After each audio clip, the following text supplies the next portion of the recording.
Good afternoon, ladies and gentlemen.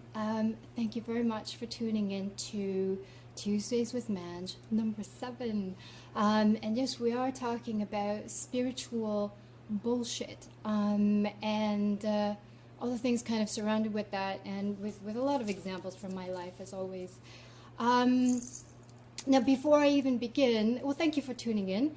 And before I go anywhere with this, I would love to ask you a question, and that is, what is spirituality for you? And is spirituality, our spirituality and religion the same thing? So that I leave for you. That's for you to answer, should you wish.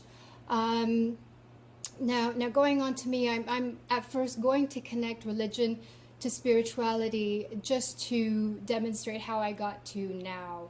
And I can, what I'll tell you is I was born into the Sikh religion, the religion that my parents practice. And for the longest time, I absolutely hated it because it was something that was sort of delivered to me without my sort of being able to question it. And it wasn't really a choice. So I went from that side to absolutely hating it, hating myself, loathing myself, as I've talked about in other videos, and just feeling completely lost. So now, all these years later, and looking for myself, searching for myself, one could say, I've come to a place where I would call myself spiritual without any attachment of religion. So, I ask you what your own definition of spirituality is, and I'll tell you mine. And for me, spirituality is the connection, or being able to connect to myself without anyone or anything. So that's where I'm at today. But to get here, I went from the place of hate, and I'll be very honest with you, I went from that place of hate many years ago, where religion was, for lack of a better way of saying it, shoved down my throat, to a place where it's completely the opposite, opposite end of the spectrum.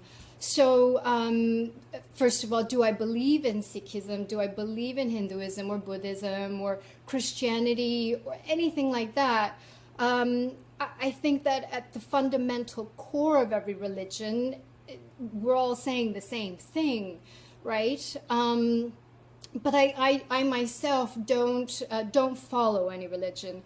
And what I've come to is the practice of love.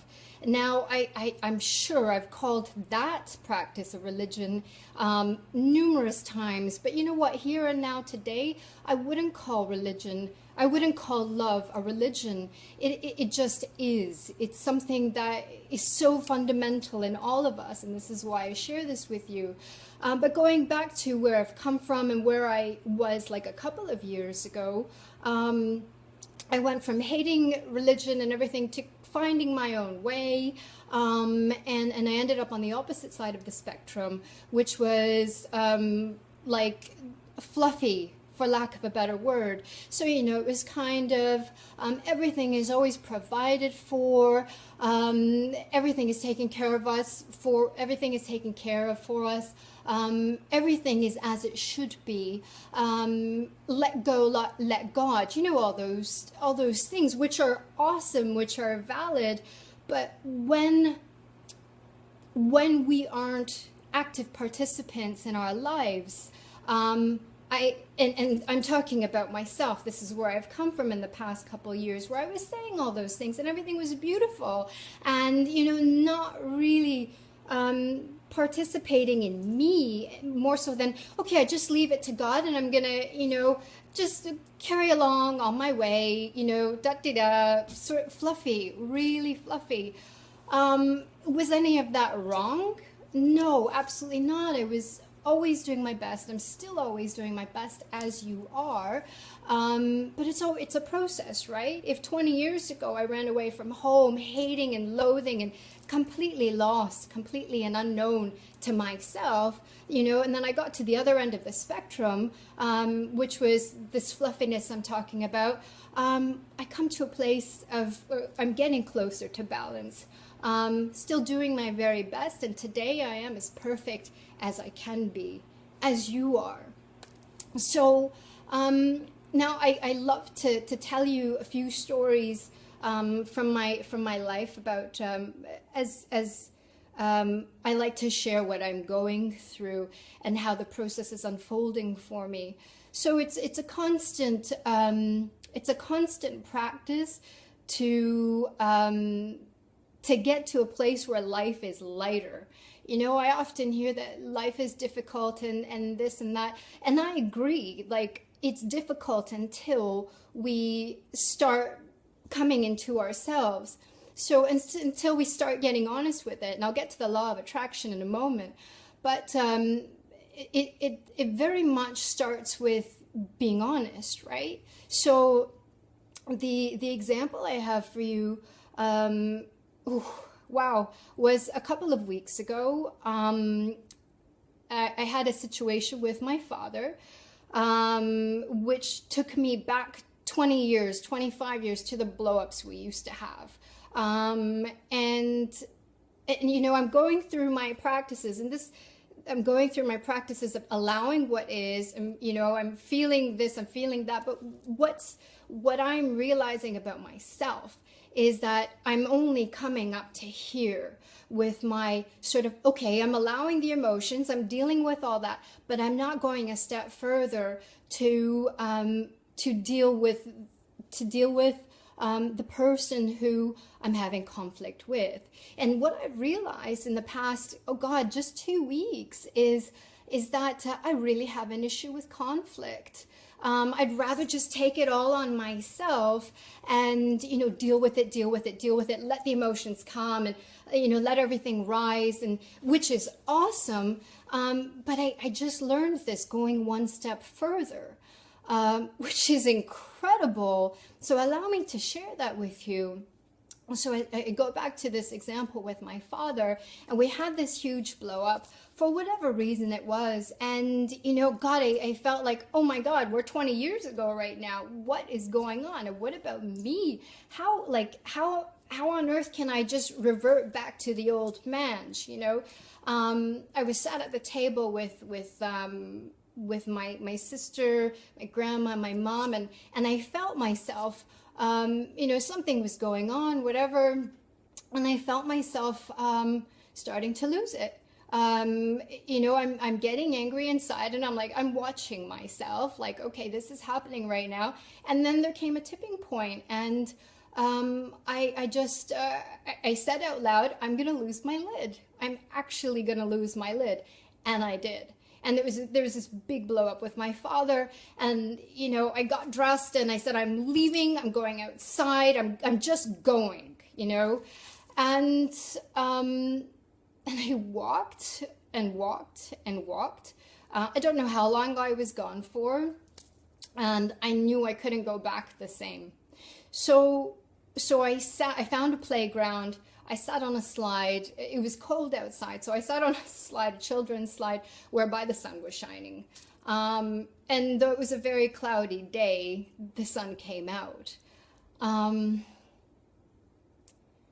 I sat there. I sat there for a while, just going through all the emotions that were coming up in me, the anger, the rage, the guilt, the hatred. And as I've said in the previous video, when you've got stuff going on, like, exaggerate it. Exaggerate that shit in your mind, because the more real you can get, and with exaggeration, the faster you come to a place of peace.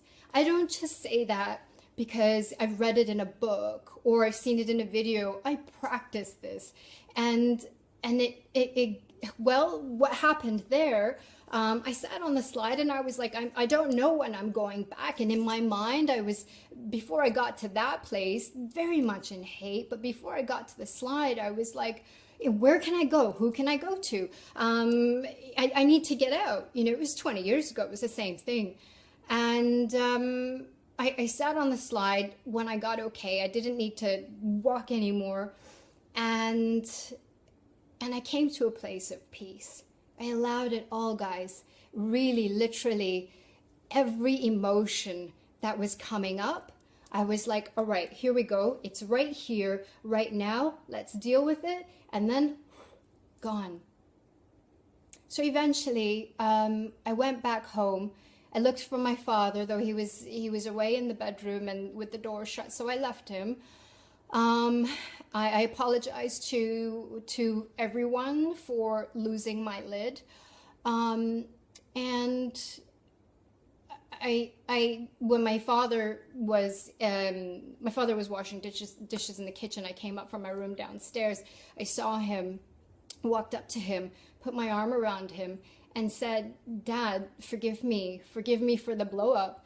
And the craziest thing happened. He just turned around to me and said, "What for? Like, what am I apologizing for? It's good to get angry. It's good to say these things." And I just, oh, my heart, like, it exploded. It exploded in that moment. It was the most awesome thing. Here's this guy, my dad, my father, who, you know, we used to just clash big time, all the time. It was impossible between us. And now we've come to a place where, like, we're agreeing, and I've seen like my parents' transformation over the years, but this is the very thing that I'm afraid of. I say that to you incredibly honestly. I'm honest about my emotions when they arise. You know, for example, I'm here in Grand Bend. Thank you, Linda. You know, and this morning when my dear friend left the cottage, you know, a little while later, just sitting here, I had such a big cry. And I can deal with that. Like, all right, you need to cry, kid, go on, do it. Whatever is going on, let it be, right? Because something inside of me is in discord and needs attention. So I just sat there with a glass of water and I just allowed it to come. Guys, I was so ready not to do this video today because of the discord, and I don't know why. I don't know why it was there, you know. And like the labels video I was talking about last week, as long as we don't label things and you know, connect this and that and this and just allow the emotions to arise, we're okay. We're gonna be okay. So what I'm talking about is my personal inability, or has, you know, this has been shown to me through numerous examples now, my inability to be honest with others for fear of conflict. It's something I'm very much going through right now. And in fact, like, just again, a couple of days ago, no, yesterday, before coming out to Grand Bend, there was a conflict situation. And in fact, this time I evoked it. And not for the purpose of yelling and screaming. It was much more calm, but just to open this discussion. And at the end of it, again, thinking somewhere in my mind that this isn't, this is the wrong thing to do. This somehow doesn't jive with me, but I just can't hold on to it anymore. I need to talk to you guys. That was the very thing. Again, my father and I, when I went to apologize to him for not blowing up this time, but just for having my say, he was like, he actually said, thank you, because I didn't know what you were talking about. I didn't see this, whatever it was, the situation, and that gave me such peace. It was so liberating. So my father and I end up being like so similar. You know, like going back to the situation that I had, that we had the other day, what brought me back to the house, what brought me back from hate and all of those things was, all of those negative things was, you know, at the end of it, I was so ready to go back to parents' place when I was shown that, you know, if I've changed so much in my life, if I've gone from here to here and coming back this way, so is my father. And it was the utmost trust in who I am, first of all, and what I have become, the very essence of my being, that led me back to him, to be able to have the conversation, and then such a big laugh and a high five and a big hug, and oh my God, I love you, Dad, you're so awesome. So honesty is paramount.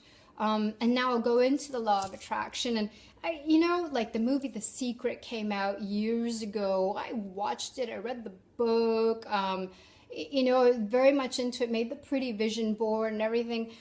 And I can't say back then that any of what I was trying to attract was working for me.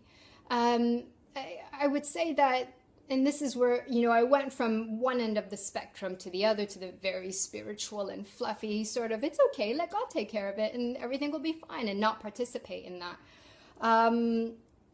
So with the law of attraction, it was a couple of years ago, where you know, it was in meeting Uri, my husband, that like, it was very much, I was very sort of quiet, very much in my own space, falling in love with myself for real. And this is when the body talk started, and, you know, getting to today, and continuously progressing and shifting and transforming and getting better.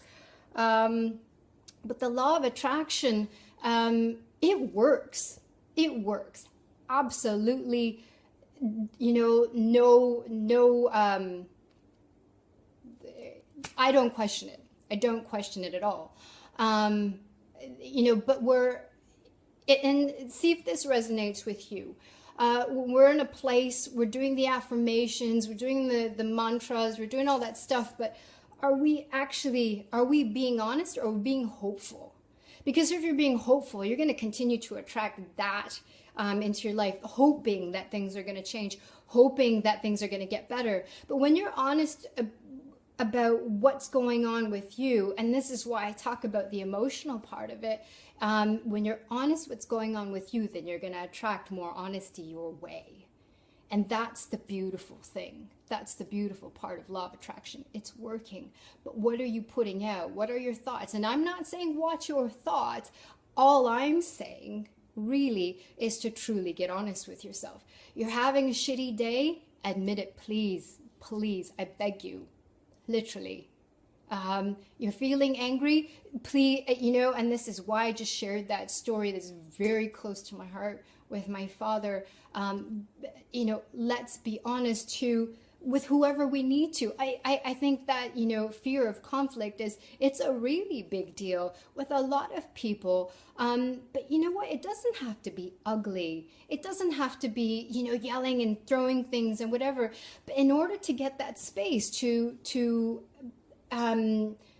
resolve a conflict with someone else, we've got to be okay within ourselves. I'm not saying walk in and be on fire. I'm saying calm the fuck down. You know, deal with your stuff first.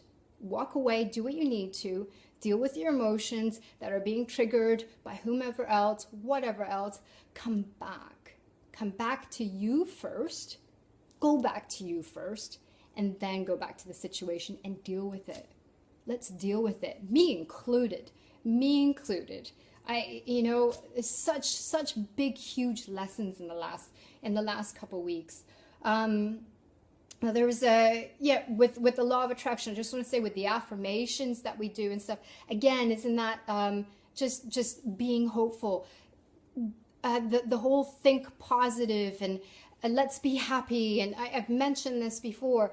Let's be angry. Let's be sad. Let's be fucking frustrated for what's going on in our lives or not going on in our lives. Let's feel it all. Right? The law of attraction, it works. It works. Let's change the way that we see things and see ourselves change. Now, getting to the end here, I wanted to just say, I'm here and now in this place. This is my friend's place, a cottage up by Grand Ban, which is phenomenal. And speaking of the law of attraction, this is actually a dream come true.